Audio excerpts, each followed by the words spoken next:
In this video, we are going to see about the continuous compound interest.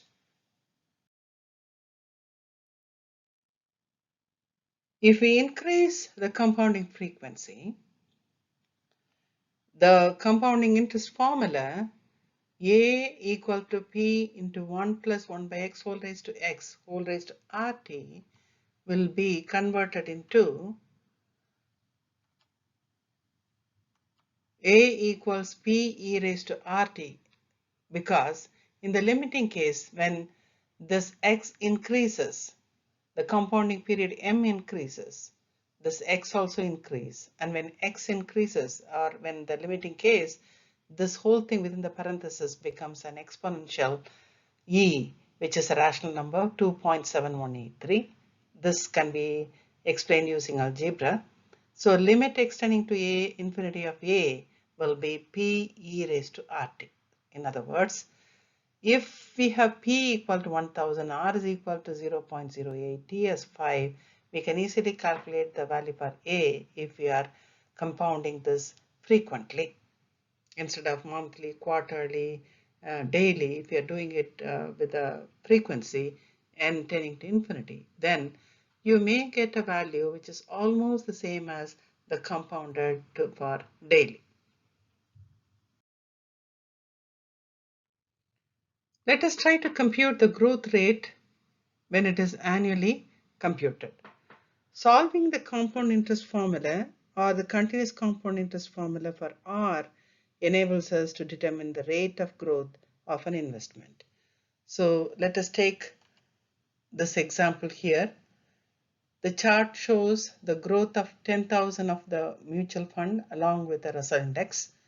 What annual nominal rate will you produce the same growth in the mutual fund if interest was compounded annually? Give your answer with 3 decimal places. So the diagram is given, so you can easily read the diagram. The Russell index for 10 years, the total amount will be 126,000 for the mutual fund. For the Russell index, it will be 63,000. So let us take the mutual fund growth. From the diagram, I can see that for 10-year period, the total amount is $126,000. So that A will be $126,000. If I'm using the formula A equal to P into 1 plus I whole raised to N, my A is 126,000. P will be 10,000 because that is the initial amount paid, principal amount. We are trying to find the rate R because we know the number of years it is annually, so whole raised to n is 10 in this case. So from this we can easily calculate the value for R, and R will be 28.836% for this.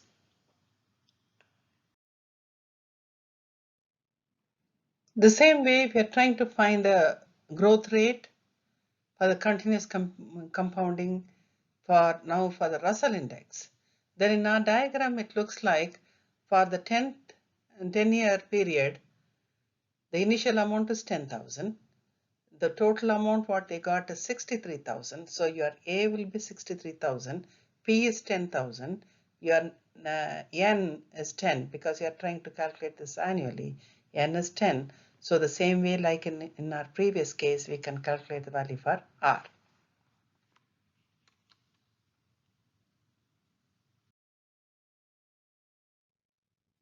We can also find the growth rate when you are compounding continuously. So let us do it for the mutual fund itself. So we know that the initial amount is 10,000. The total amount what you get is P is 10,000, A is 126,000, N is equal to 10. But we have to make use of the continuous compounding formula. So P e raised to RT. So from this you can get the value for R by taking the logarithmic value, which is 25.337. So you can find the interest rate when you are trying to find it compounding it continuously, or when you are trying to compound it quarterly or yearly or monthly. So earlier you got the percentage rate as 28.836, but when you're doing it continuously, the interest rate reduces to 25.337. We can also find the growth time. Using the formula A equal to P1 plus I whole raised to N, we can calculate the value for N. N will be the growth time. So here in this case, N will be approximately 24.4, which is 25 months. So in this case, we have to make use of the logarithmic value. We can make use of the graphing calculator, or we can even graph it and then get the result. So there are various methods of doing it. So let us see whether we can graph this and then get the result. So when we are graphing it, we can graph the two curves, and it looks like they intersect at this particular point. So N will be 24.4 or approximately 25 months. Or we can also make use of the equation solver application what we have in our graphing calculator. In this also we can find the value for N, which is 24.4. We can also find the average percentage yield, which is APY. So let us assume that there is a table provided here. It is all about the certificates of deposit with different interest rate. And let us try to compare these two with APY, the average percentage yield. We need the same formula, 1 plus R by M whole raised to M. So for each, we have to find that the amount of the simple interest after 1 year must be the same as the amount for the compound interest after 1 year. That is your APY.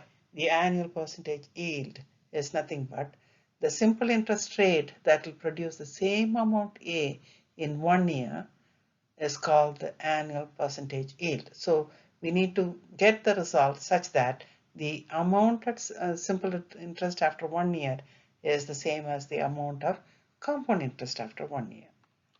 So if you are trying to make use of this formula, P1 plus APY is the original PEA what we have, then from this equation we can get APY is 1 plus R by M whole raised to M minus 1. Those values here, we can get the results. If you are making use of this continuous method, so instead of 1 plus R by M whole raised to M, it will be E raised to R. So from these results, we can easily get the value for APY, whether we are trying to find that just annually or continuously. Let us compare that. So here four different banks are given, the rates are given, and for each case one is monthly, daily, quarterly, and continuously. Let us see what are our APYs. So APY for Advanta we can get as 5.043, deep green, Charter 1, Liberty. So once when you get all these results, you can compare, and it looks like the deep green has the largest return and the smallest return is Advanta. So you can compare these values and you can try to invest in CDs.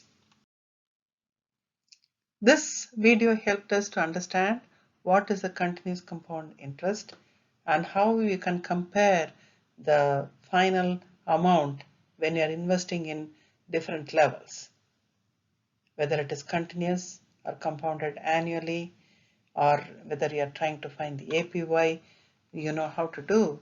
And hope this video was helpful in understanding what the continuous compound interest is. Thank you for listening and thank you for watching.